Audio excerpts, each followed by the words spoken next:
Welcome. This is the Post Secondary Transition Podcast, where we have conversations around the ins and outs and everything in between of the transition process for families of students with disabilities.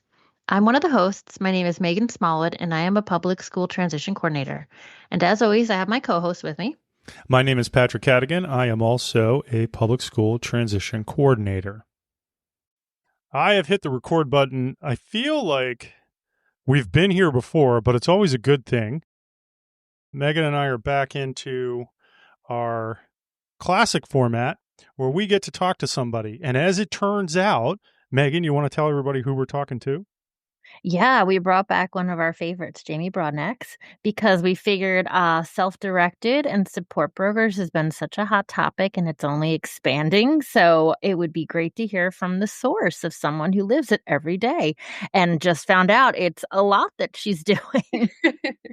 Yes, yep, and it's constantly changing. So I'm excited to share some of this information with you guys.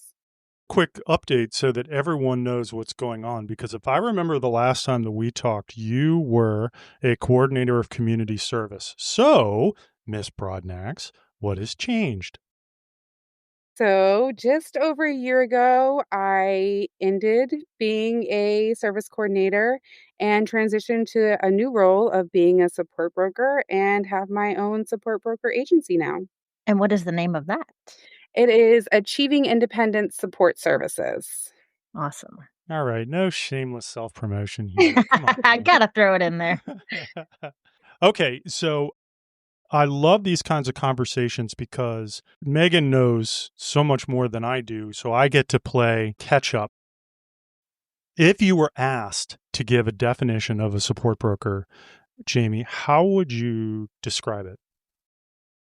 I would say that a support broker is really a role that is designed to provide assistance to the participant or the individual, whatever they would like to be called, and their team to just help them with managing all of the responsibilities that come along with choosing to self-direct their services.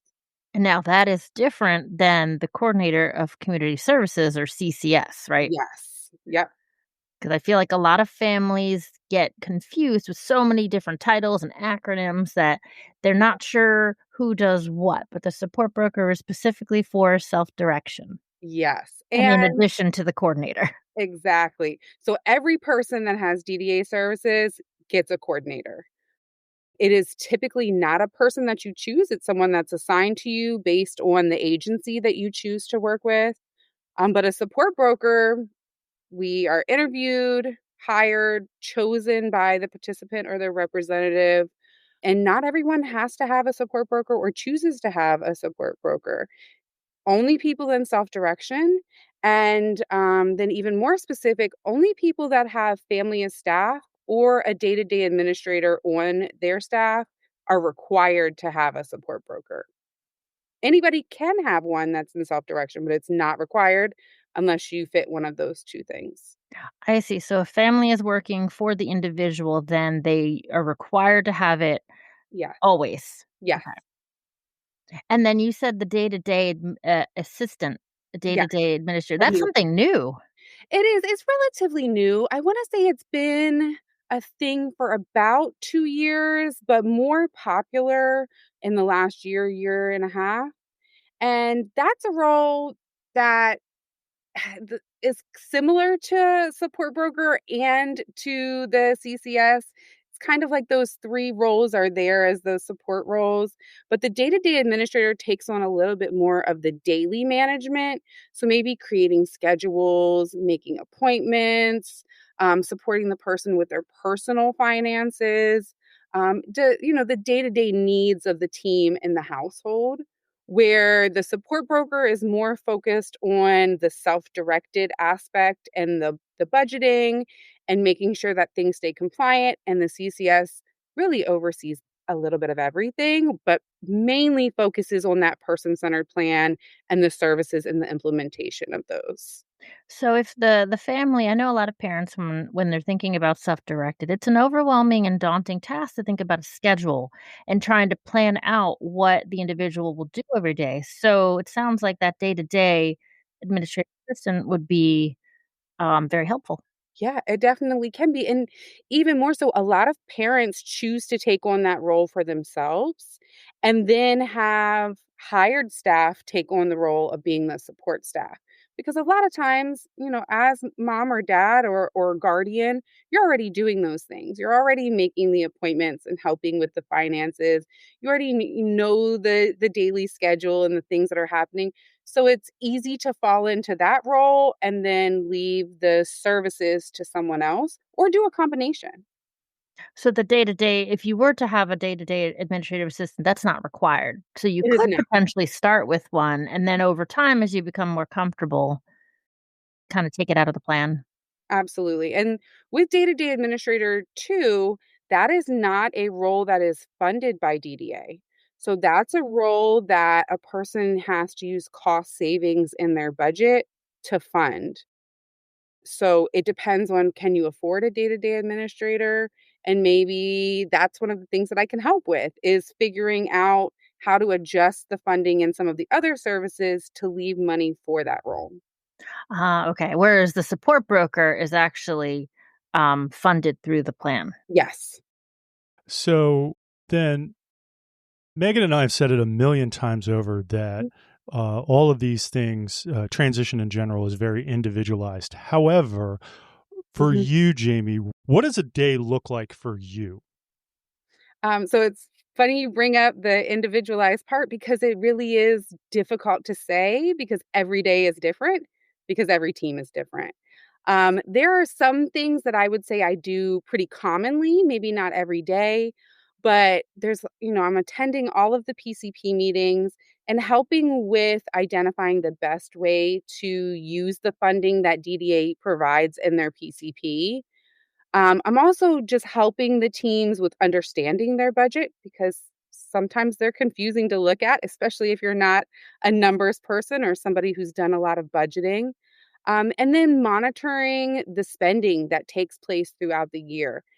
It's not always easy to track payments in timesheets and making sure that things are getting paid the way that they're supposed to and that there's no errors. So I do a lot of that on a regular basis. I'm also always assisting the teams when problems come up. So if somebody doesn't get paid, or if there's a document that needs to be updated or information that needs to be updated with the FMS, I'm getting on top of that as quickly as possible just to keep things running smoothly and making sure there's no compliance issues, none of the staff are missing their payments. And then I'm also helping with keeping the teams informed, especially now where we're in a time where literally weekly or monthly we're seeing changes regarding the government, DDA, self-directed, the FMSs. There's just so many changes. It's really difficult to keep track of all of that information. So I make that a part of my job to create monthly newsletters and send that out so that everyone is receiving the same information and kind of understands when I'm calling them asking about something, they're not blindsided. But then, on other days, it could be helping somebody hire or advertise for staff, it could be helping with completing the self-directed documents, and then I also do trainings for people that are new to self-direction to help them understand all of the things that they're gonna be expected to do on a regular basis. And for the uninitiated or any new listeners that we have, this is what we affectionately refer to as acronym vomit. FMS will be Fiscal Management Services, PCP being Person Centered Planning. Always happy to help in situations like this to make everything that we're learning just a little bit more clear. We now join our regularly scheduled program already in progress. I love your idea of a newsletter and keeping everyone informed of the changes because I know there's a lot of worry around what that's gonna look like moving forward. But that is a good question for a family to ask then if they're interviewing a support broker, like, how do you keep people informed? What kinds of things you do? Because again, that's individualized depending on the support broker, right? Yes. And it's not something that I think every support broker does, maybe the exact same way that I do. I know that there are some who may experience their support broker sending them the newsletters that come out. DDA does have their own DDA connection that they send out. Each FMS has their own updates. So do the many other advocacy groups and, just groups that are following self-direction.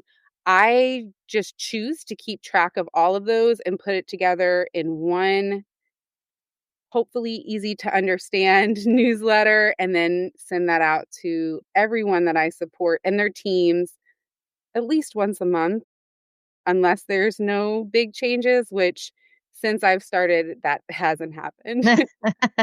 There's always big changes with the state. That'll never stop. I was just gonna add, I know we were talking before we started just about, like, families looking for a support broker, and honestly, there's no early well, there's an early time, but you shouldn't be waiting until, right before exit to come up with one, right, or interview one. Absolutely. I mean, things change and I have seen where some people maybe start out the process not planning on going self-direction and then deciding at some point that they do want to go that route. So you can always reach out whenever it is throughout the year and your CCS can support you in identifying a support broker. But specifically for transitioning youth, I definitely suggest when you really start that planning process, include talking to support brokers in that early part of the planning. It helps not only the support broker be prepared, but it also allows the support broker to attend those meetings. I've been to quite a few IEPs, quite a few early PCP planning sessions. And that way, the support brokers get a good idea of what the person is looking for and can help make suggestions. But also, then the team has the knowledge of the support broker and identifying different things that they can put into the PCP, helping to build that first budget, and really just understanding what's going to be required of them. Because going from the school setting to DDA is already a big transition. Deciding to go self-direction adds a little bit more responsibility to that. So it's good to have an idea up front of what you can expect. Jamie, you've mentioned this a couple of times. Obviously, lately there's been a lot of discussion, both in the media and just in general, with all these changes. As the support broker, how do you find out about the changes? And then how do you know what is the correct information to pass on? That is a great question. So it takes a lot of patience and really paying attention to what is coming from DDA, what is coming from the advocacy groups. I attend all of the webinars, all of the hearings. I read everything that they send out, and sometimes it doesn't apply. But a lot of times it'll be that last paragraph that shares that really important information. I really try to lean towards transparency. So I share information as I'm getting it. And if I am not 100%, or if there are some details that haven't been shared, I will say that. Because I think, again, just that early knowledge of knowing what to expect is so important. I don't want to wait until I have every single detail and then share it and something's happening in 2 weeks, where I could share it a few months in advance. People can be prepared, they can ask questions. We can find out together what the final details are going to be. But yeah, really just attending all of the hearings, listening to what's being said, reading all of the information that comes out, and then spending the time to put that into understandable words. Because unfortunately, sometimes some of the newsletters and things that are released are in very DDA specific terminology. And, there are all differing abilities when it comes to understanding. So I just want to make sure that I'm as clear as possible and as transparent as possible. Yeah, that's definitely helpful because I even get all the emails and I'm like, "Oh my gosh, I don't even know how to decipher this." And I know I have to go down the rabbit hole, but I think of a parent and everything else they might have on their plate and how, like, just overwhelming and stressful that can be. So it's so helpful to know that they could have a support broker helping them through that process. Absolutely. And there's CCS as well. Mhm. Unfortunately, what I do see sometimes is specifically with some of the social media groups, is that there will be a person who doesn't fully understand, and then they may share information that isn't always completely accurate. So I would definitely say if you are unsure about something, go to your CCS, go to your support broker. They can help you in understanding what's happening. Wait a minute. Are you intimating that social media might not be correct? Sometimes. Now we're just Patrick's getting mind is yeah. blown. Now we're just getting political. This is ridiculous. All right, And I'm it's changing Sometimes topics. so it's it not always an intentional misunderstanding. Some of it's just confusing. yeah, Sure. and you're right. I mean, I think it's so, like, there's such a positive to having these groups so people can lean on each other, but you're right, I always tell families to take everything they read with a grain of salt and, do a little more digging or talk to your resources and just make sure it's accurate. Absolutely. Well, as the transition coordinator, the other thing that I've had to do is to tell people to just be patient because Mhm. you never know what's going to happen. And for those who are not paying attention, or if they can't necessarily hear, Megan decided that she didn't want to be in the meeting, but then she Megan decided, Megan's computer accidentally, like, hit the button. I told you, technology's not my friend today. all right, ladies and gentlemen, Miss Smallwood has decided to join us once again. Had to make another grand appearance.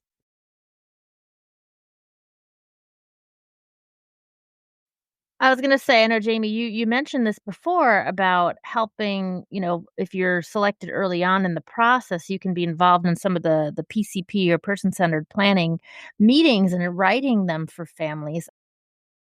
I think families get very confused and, again, overwhelmed. That seems to be the main word, but not knowing what to expect. So I'm sure having you there, that have seen these before and kind of know what DDA is looking for and what to expect can really help with the process as well. So I'm assuming you are involved with that. Yes. So, when it comes to developing the PCP and writing the PCP, that is the CCS. That is their primary role, is taking all of this information from the family and from the team and developing it in LTSS and creating the plan. But I can assist with identifying how some of the things that the family shares or that the individual shares can be used to develop goals, can be used to justify their services, and then in turn help them see how they can make their services work for them to achieve those goals. And, not to bring up the funding part again, but really a lot of that is through funding. Sometimes we're having to make decisions on pay rates or benefits to make sure that there's funding available for the person to do the things that they want or need with their DDA budget.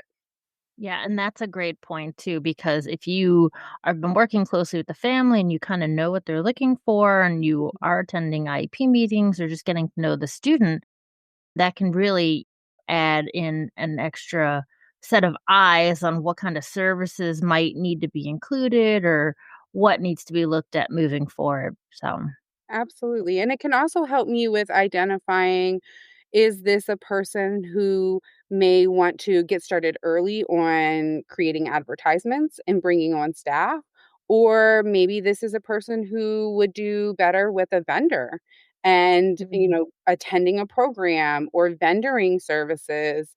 Maybe they're not comfortable with hiring their staff or going through that process, and they would like to trust an agency to do that. All of that information comes out through those early conversations. that's a great point too, because I think the default for a lot of families is, oh, well, I can work as staff. Mhm. And, I try to remind them, well, that's great, but you need to have, plan B, C, and D. You can't just be the only one supporting your individual. And it's not good for the young adult either. They need Right. other people. So you definitely, I'm sure, are providing some resources on how to hire and help them to manage new staff, right? Absolutely. And that is really a big part of my role, is not only just helping them make that decision, but then connecting them with the right resources to decide, maybe they want to go and interview a few different CDS programs, or maybe they want to talk to people who have hired their own staff. I also help with identifying activities because one thing that I see parents sometimes not fully prepared for is the fact that when school ends and you're starting self direction, if your choice is to hire staff, what are you going to do with your day? There is no one that's going to sit there and create a program for you. That's the job of the staff person or the day-to-day administrator, if that's your choice. Another thing that I like to do for my teams is send out quarterly or seasonally lists of activities, a lot of times free activities, groups. And I learned that information from the internet, like most other people, just doing search, but also talking to the people that I support, finding out the things that they're doing that they love, and then going back to those conversations that I've had and saying, well, this person is loving this horseback riding activity, and I am now supporting another person who said that they want to do something with animals. Maybe this resource would be good for them too. And that's one of the things that I actually really love about this role is introducing people to all of the things that are out there to fill your day and to help you meet your goals and to really give you the life that you're looking for in self-direction through understanding that it's not just services. It's a lot more than that. Oh, that's great that you can share those activity ideas amongst your clients because I think that is one thing the social media groups has been huge for certain groups more than others, but I see activities constantly listed and I'm like, "Oh, that's great that it's getting out there." But I also tell families, like, when they're transitioning youth and deciding it's gonna do self-directed or traditional, like, just go visit the programs because at the very least, you can get an activity calendar to get an idea of what they're doing and kind of replicate it if you go self-directed, so Mhm. Jamie, one question that I have is you are in a fairly unique position in the sense that you started in the school system and then you transitioned and you became a coordinator of community service. And now you've transitioned again into the support broker world. So, in each one of those individual roles, and we've had many conversations, both online and offline, about tensions that exist. In this new role as a support broker, are those tensions still there or are they different? I think any role is going to have some tensions, but definitely different in this role. Mainly, the tensions are related to the changes outside of our control and how those are going to impact, and trying to get ahead and making sure that we're prepared for whatever comes, but not knowing fully whatever is going to be. Team by team, sometimes there are tensions within the team. Thankfully, that's not always my position to have to manage, but I'm definitely there to assist if there is that inter-team tension or any issues that come up. So again, you continue to have to, in some ways, you may continue to have to play the role of arbiter or trying to think of the right word, but there even now as you have mediator. as you have moved into this new role, they like you said, there are still factors that sometimes these things can be it can lead to intense conversations. Yeah. I mean, I'll say whenever you're dealing with the services that really support someone's life and then also dealing with money, there's going to be tensions there. People have strong feelings related to both of those things. And particularly in this role where not everyone that I support is able to advocate for themselves. You have different team members who may believe that they know what's best. And it's a factor of us trying to all work together to make sure that the person is getting what's best. Having differing opinions isn't always a bad thing. But at the end of the day, we just have to focus on making sure that the person is receiving the support that they need to have the life that they wanna have. And you kind of answered a question that we did have about how you can best support those people to advocate and make sure that they're making informed decisions. It sounds like you make sure they know all the facts before the decision is made. Yeah, and I think that that's so important. It's really something that I've chosen to focus my role around, is making sure that I am not making decisions for them, that I am providing the team and the individual with the information that they need to make their own choice. I can, of course, make suggestions and sometimes do if they ask for that. But primarily, I just wanna make sure that they know what's going on, what's required of them, and what their options are. And that kind of reminds me of our role too, because we as transition specialists have to present all the information. And when it comes to some of those difficult topics like guardianship or alternatives, they want to get, or choosing a day program, they want to get our opinions on it. And it's hard sometimes to stay neutral, but I always tell them you have to do what's best for you and your family. Most Mhm. importantly, what for your young adult, what would be a meaningful choice for them. Yes. And thankfully, I have, through conversations and connecting with different people, have found some really fantastic families who are open to having those conversations that maybe in our roles we're not able to have.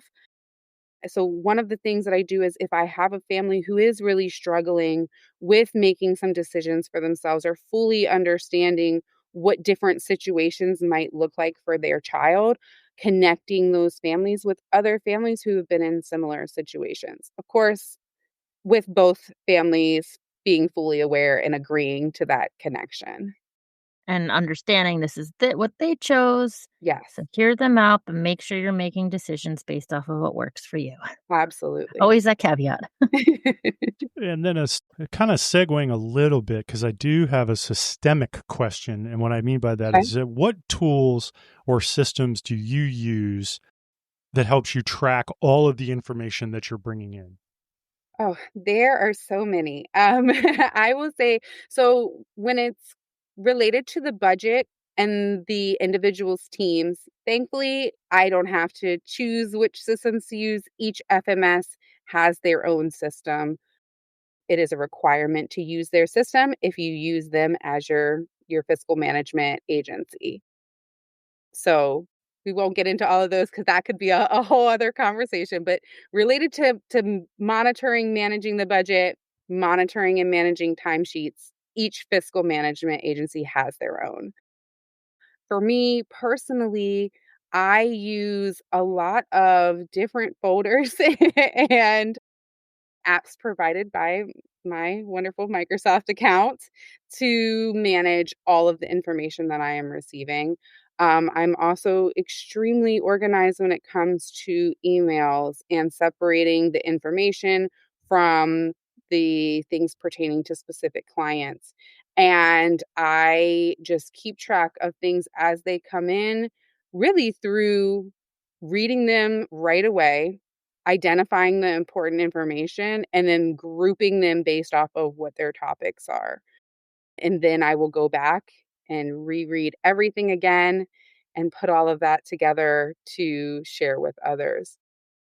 When it comes to tracking the work that I do, I have an app that I use that tracks down to the second, the person that I am working for, what I am doing for them, and is that billable work. And that creates weekly timesheets for myself, which has been extremely helpful and time saving in making sure that I am accurately tracking all of the work that I do. And then I also have trackers that I've designed for myself that remind me to monitor each person's budget. If something comes up, like for example, there's been a recent change in the DDA rates, I develop a tracker, put that information in there, and break it down based off of, does it apply to this person? What needs to be done? How, the conversations, and then has that information been completed by the deadline? So just lots of different tools to keep things on track, keep things running smoothly, and making sure that nothing is missed. So it sounds like, in terms of a support broker, that time management is a huge component. Very much so. And then do you have to submit any of those reports that you're generating for yourself, or is that just kept for you? A little bit of both. So the trackers is more so for me to make sure that my teams are staying compliant instead of putting that responsibility on them. It just allows me to monitor, have these things been done? Maybe some teams need reminders if there's a special circumstance that applies to someone, things like that. The billing and reporting regarding the work being done for each client, that does have to be shared with the fiscal management agencies whenever I choose to bill, which I personally bill monthly. So when I do that, I have to share down to the minute the exact time that I worked for that individual and what was done during that time. So you have a direct interaction with the FMS. What about with DDA or even doors? Do you have any connection directly with them? So doors, not too often unless there is a specific referral that someone I support is asking me to help with. A lot of times that will follow on the CCS. Communication with DDA varies. There is some communication that I have directly with them when it comes to the appeal process or the IFDGS process. Um, when it's related to issues regarding budgeting or maybe a problem with the FMS, I may take lead in contacting DDA, but a lot of times it's going to be the CCS that is doing that direct communication with DDA. And then I can, of course, be included in that and provide any information from the fiscal side. But a lot of times that main communication is coming from your CCS. And IDFGS, for Yes. those who might not know. That is, the individual and family direct goods and services. So that is it encompasses a lot of different things that a person could use, again, the cost savings in their budget to help cover the cost of. Sometimes it is things specific to a person's disability and maybe their safety or sensory needs.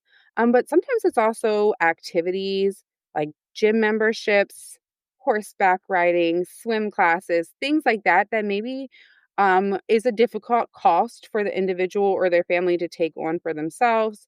If they have it in the budget, DDA allows you to submit a request to use that extra money to cover the cost of some of those items. And that's the part where I think families get confused because they know what the individual enjoys or would like for them to Mhm. do. They don't know where it fits in. And so I always advise them talk to your CCS, talk to your support broker. Because, for example, horseback riding, if Yes. the student or individual is an avid horseback rider, let them know the activity and they can help to Mhm. figure out where it would go in the plan. Absolutely. And because horseback riding specifically is such a popular activity for individuals receiving DDA services, a lot of the horseback riding providers in the area are willing to be paid directly from a person's budget. So there's no cost to the family, of course, if it's approved by DDA. Ooh, that's good to know. One last question that I have, and this is again kind of going off on a sidetrack, but what happens if a staff member quits or doesn't show up? Do you Yeah, help in those situations? I definitely can in a couple different ways. So if it is that a staff member isn't showing up, or if there's any other problems with the staff member, I can work with the individual, their representative, and help them identify a plan of action. Is it that they are ready to move forward with dismissing that employee, or do we want to talk about, these are the consequences? We're going to share this information with the employee, let them know, this isn't acceptable. These are our expectations, and, how we're going to handle this now and again in the future if it occurs. Um, Highly recommend, before we even get to that point, creating an employee handbook at the beginning of your services, which is something that I do assist all of my clients in doing if that's their choice. The employee handbook will be very straightforward in describing the job role, the expectations, the hours, the pay, what is okay at work and what isn't okay. the needs of the individual, and also the expectations regarding the employee themselves, maintaining their training, taking additional trainings if that client needs that. And then also listing benefits, time off expectations, and of course, the rules regarding not showing up on time, doing things that do not align with the expectations. A big one right now is phone usage. A lot of people are choosing to put information about that in their employee handbooks to make sure, it's understood what their expectation is regarding that. So, if you do the handbook, it makes the conversation a little bit easier when something doesn't go as planned because the expectations were already laid out when that person was hired. If there is not a resolution or an ability to fix the problems that are occurring, at any point, an individual is able to choose to terminate the employment of one of their employees. That is done by a termination letter that we would send to the employee that, again, I can help them in drafting. DDA also provides templates and samples on their website. And then we would move forward with contacting the FMS, letting them know that the individual has made the decision not to move forward with this employee. And there's a form. Each FMS has their own form, but there's a form that we would fill out to make that termination final. All right then. Well, originally the plan was to end on a positive note, which is to say asking about, the rewarding part of your job, but you actually had addressed that earlier. So, Yeah. one last question is it what skills or qualities would you think make a good support broker? Ooh, that is a good question. We're full of good Organization and time questions. management definitely came to mind when you were talking about all Definitely. you do. That is a very good question because it's not something that I feel like I really think about. It's more so just something that I do, but time management is a huge part of it. Also, taking the time to fully understand everything related to self-direction. There is a support broker training that is given that we have to pass now on a yearly basis to be a support broker. That training just touches on the important details, but doesn't really get into all of the background information that I feel makes a person a good support broker. So I would say putting in that time to inform yourself, educate yourself, attend those hearings and those webinars so that you are up to date with what is going on because today's rules might not be tomorrow's rules and your teams are going to look at you for that information. So you want to make sure that you have that information to give them. All right. And then I teased you earlier about shameless self promotion, but how can people find you? You can find me on social media. I am on Facebook and Instagram under my name, which is Jamie Brodnax, or my company's name, Achieving Independent Support Services. I also have a website that needs to be updated. So don't judge me on that too hard. Oh, no. Oh, no, no. There will be I judging. think we know someone who could help. Just kidding. There will be a lot of judging. Well, fantastic. Thank you so much, Jamie. That was very informative, and I Absolutely. think so much needed to revisit for families. Thank you. Well, thank you for having me. I'm always happy to talk to you We guys and appreciate it. share whatever I know. Awesome. Well, thank you, thank you, thank you. And as always, Megan and I will be back again in 2 weeks' time with another fantastic conversation. Sure will.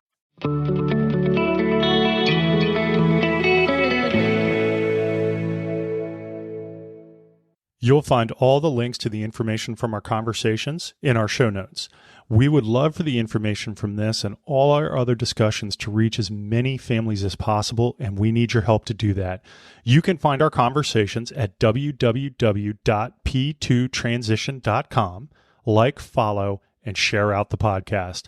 Our conversations are posted to all the major platforms, including Apple Podcasts, Spotify, YouTube Music, and that's just naming a few. So please share and share often. Please also check out our YouTube channel. Now that we've done some of the legwork for you by curating videos of topics that revolve around transition, we have playlists for guardianship, alternatives to guardianship, able accounts, and there's more to come. So please be sure to subscribe there as well. And then finally, check out our website, which is full of information and links to resources around the transition process. So open your web browser of choice and surf to www.postsecondarytransition.com. And we thank you so much for the time you spent with us and look forward to talking again soon.